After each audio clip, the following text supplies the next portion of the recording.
Hi,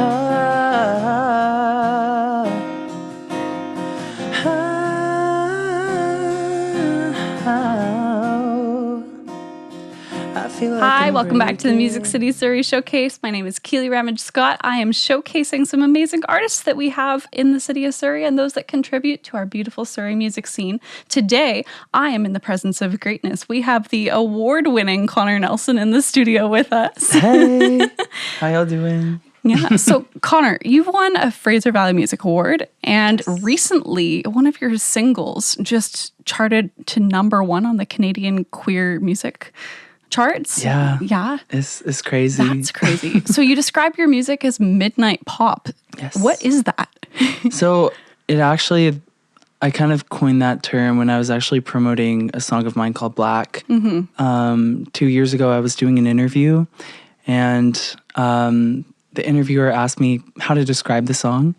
And I didn't want to say like dark pop, because when I thought of dark pop at the time, Billie Eilish's When We All Fall Asleep, Where Do We Go? That album came to mind for me for dark pop. And I didn't really feel like my song had kind of fit that mold. So I was like, what else is dark? Like nighttime, like midnight. So I was just like midnight pop. And now it's my whole brand. So here we are. And do you produce a lot by yourself and with other people too, or? I do, yes. Yeah. I produce a lot on my own. Actually, my songs are mainly just like I produce the demos. Yeah. And then what I'll do from there is I'll write them and then I'll produce them. And then I usually take them to Nathan Chu.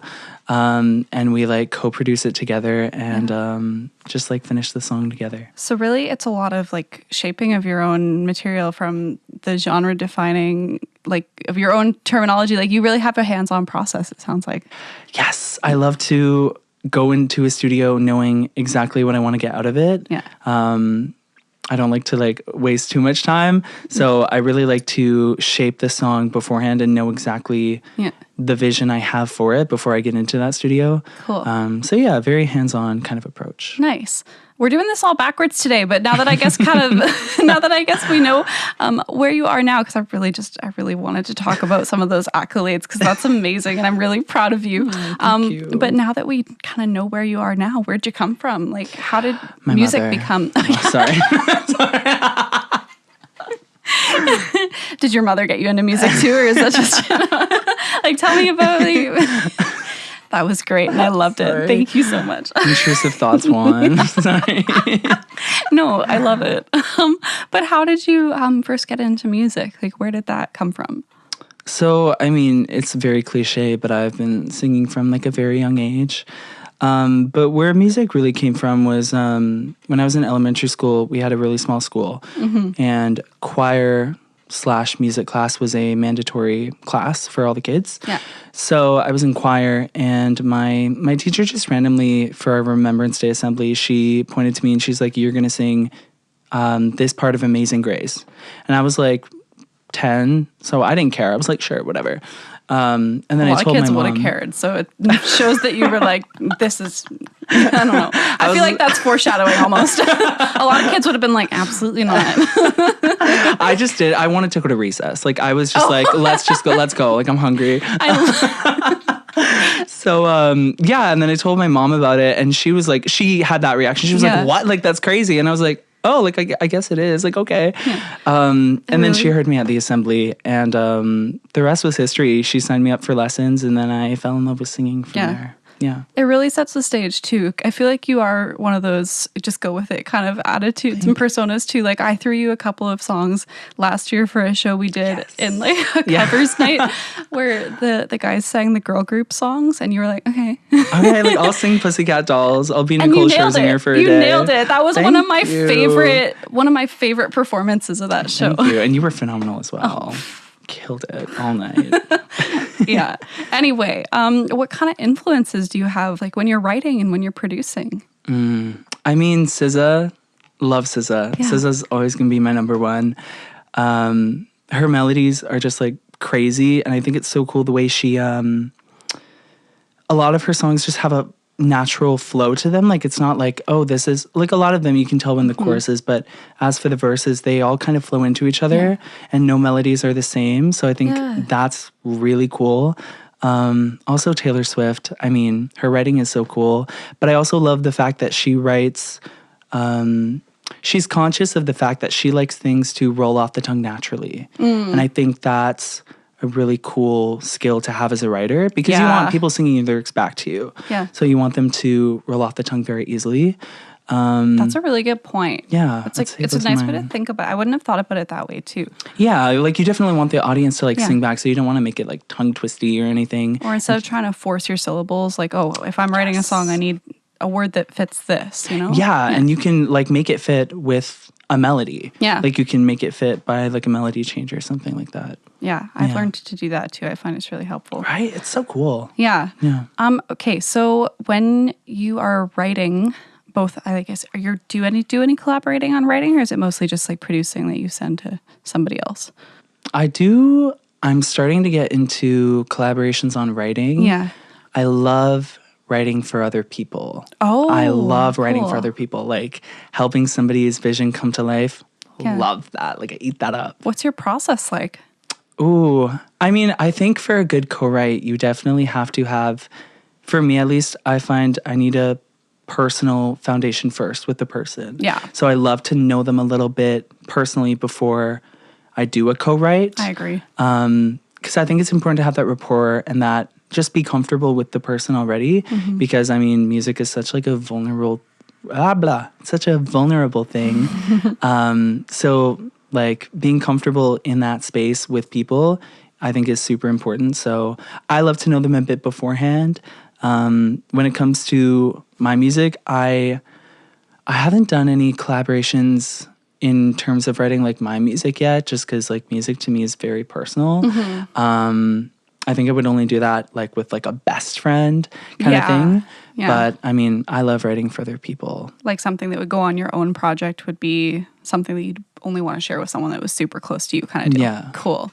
Yeah, that makes sense. I get it, because music can be like, I've been sitting in a session, it's like you literally have to talk through a situation. Oh yeah, when I did this and when I did this. And it's hard to like, if you find that you're sugarcoating anything that happened, maybe it's not the right person to write with because you're not comfortable sharing those things with them, you know? Totally. You just got to be like, just lay it all on the line with people you're good with, people who will do that in return. That too. makes sense. Yeah. Yeah.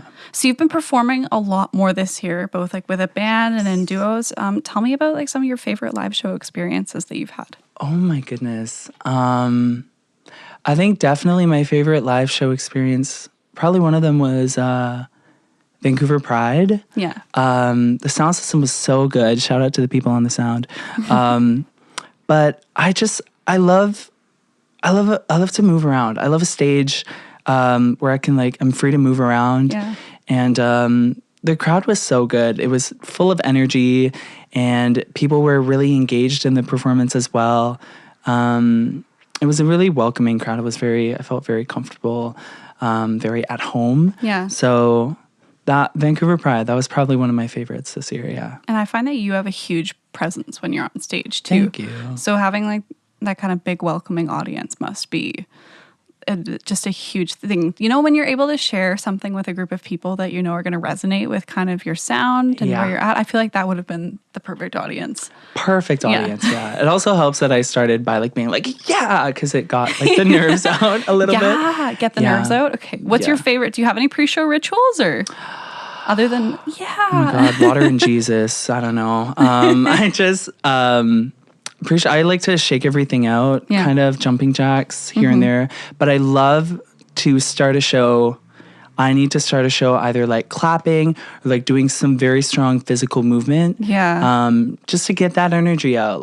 It's very hard for me I find it's very hard to start kind of reserved because I have so much energy. Yeah. So I need to start a show doing something high energy just to get that out. That's fair. And then I'm cool for the rest of the show. Yeah. Yeah. And you do a lot of audience engagement too, so it's cool to see them all. Thank you. Give back. I try. Give back. You get back what you give, I guess. Very that. Yeah.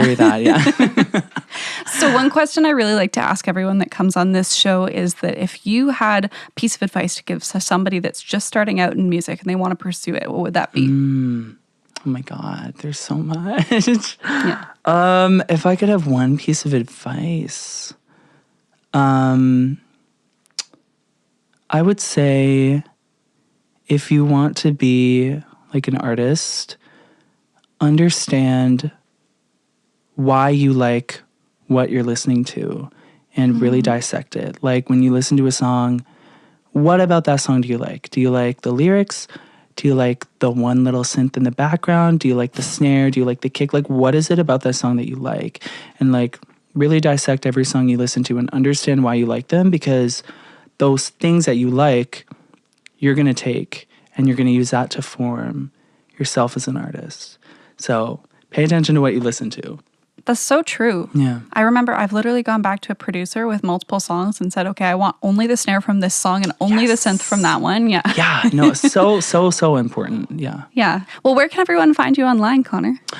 They can find me on all platforms at ITS Connor Nelson. So it's Connor Nelson. But I always got to say the it's part, because if I say it's Connor Nelson, they just put Connor Nelson. But ITS Connor Nelson.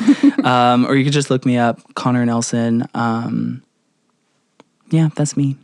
Sounds good. Awesome. Well, thanks for joining me today. It was so nice to chat with you a little bit more about, your process and stuff like that. Because I feel like we haven't talked on that kind of level about music yet. Yeah, and it's cool. Just nice to see you. I feel like it's been so long. It's good to see you too. We'll chat more later. Yes. And to everyone at home, thanks for joining us for another episode of the Music City Surrey Showcase. See you next time.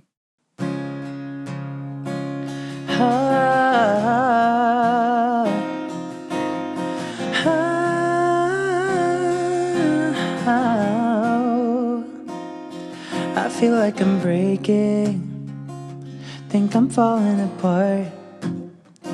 It's what happens when we rush it, we rush it, we rush it, we always go too far. You're always accelerating, never knowing where to go. I say take your time, take your time, take your time, but you don't wanna go slow.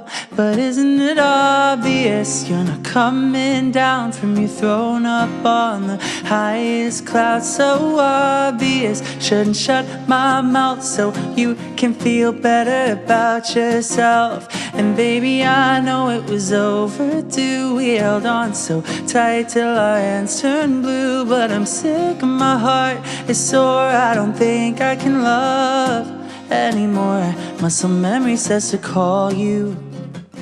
Head on over to your house, but I can hear you say it's over, it's over, it's over. I'm lying on the ground while you're giving me the runaround. You break my heart, then take me back just to break my heart again so fast. Only wanted me when it was convenient for you.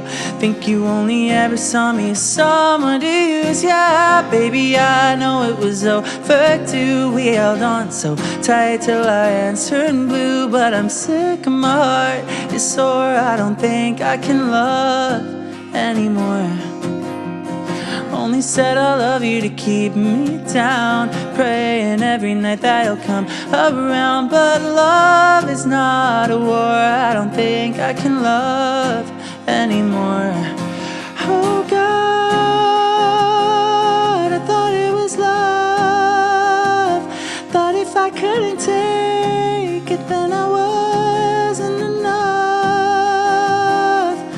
Oh God, love.